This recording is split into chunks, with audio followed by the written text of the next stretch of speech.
Hello বন্ধুরা, কেমন আছেন আপনারা? আজকে আমি আয়া পড়ছি আমরা নেত্রকোনার কলমাকান্দার বঙ্গটিলা পাহাড় চিঙ্গিনি গোপালবাড়ি। তো আজকে সকাল থেকে কিন্তু অনেক বৃষ্টি পড়ছিল, তারপর সকালের পরে দেয়া কিন্তু আবার দুপুর দিকে আবার রোদ উঠতেছে। তো বৃষ্টি থামার পরে রোদ উঠতেছে, আর রোদের পরে দেখেন আকাশটা কত পরিষ্কার দেখা যাইতেছে। তো আজকে আমি এই বঙ্গটিলাতে উঠলাম, তো আপনারাও আমার লগে লগে থাকুন, বঙ্গটিলাতে উঠি। এমনিতে এই বঙ্গটিলাটা কিন্তু ইন্ডিয়ার সীমানার ভিতরে পড়ছে। এই যে পিলার দেখেন, এই যে পিলারটা, তো আমরা কিন্তু এই যে বাংলাদেশের শেষ সীমানায় এখন। আর বঙ্গটিলাটা পড়ছে কিন্তু ইন্ডিয়ার ভিতরে। তো এখন বঙ্গটিলা ইন্ডিয়ার ভিতরে পড়লেও কিন্তু এই বঙ্গটিলাতে উঠা যায় আর কি। আমরা প্রায়ই আইসা এই বঙ্গটিলাতে উঠি। রাস্তা খুঁজতে যাই আর এমনিতে কিন্তু সবসময় এই জায়গাতে বিজিবি থাকে। ওই যে পাহাড়টা দেখতেছেন লগে দেওয়া, আর এই পাহাড়টা বাংলাদেশের। এই পাহাড়ে বিজিবি বৈশা পাহারা দেয় সবসময়। এখন বিজিবি নাই, এখন মনে হয় খাওয়া দাওয়া করতে গেছে ওরা। পাহাড়ে উঠতে উঠতে কষ্ট লাগে গেছে গা, মাথায় উঠলাম তাও। আর এই যে দেখুন, এটা যে পাহাড়ে উঠলো, পাহাড়ে উঠার সময় কষ্ট লাগিয়া ব্যাগটা নিচে রেখে গেছে গা, ব্যাগটা নিচে রেখে উপরে উঠে গেছে গা মনে হয়। ভাই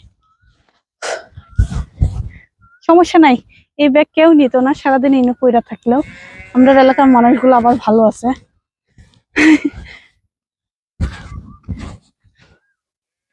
পাহাড়ের উপরে উঠতে কষ্ট লাগতেছে, আর মন চাইতেছে না পাহাড়ের চূড়াতে উঠতাম।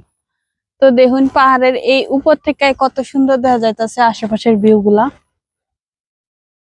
এই যে দেখুন, এই পাহাড়টি কত সুন্দর দেখা যাইতেছে।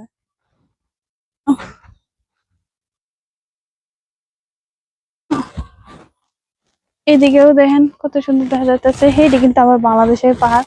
এই পাহাড়টি আবার ছোট ছোট, এটি বাংলাদেশের ভিতরে পড়ছে।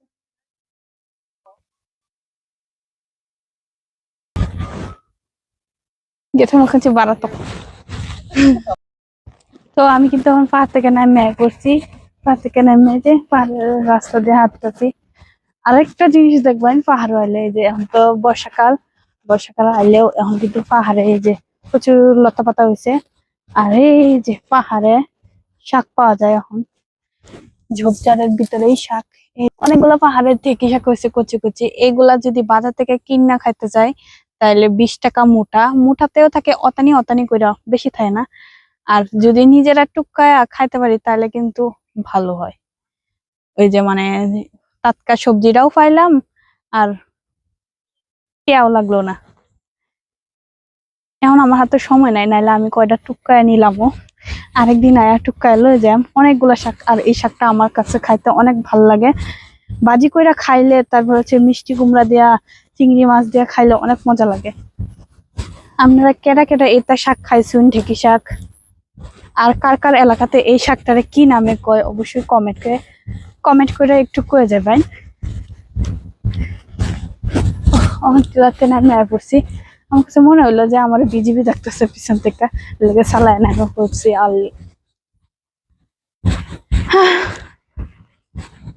কষ্ট লেগে গেছে পাহাড় থেকে।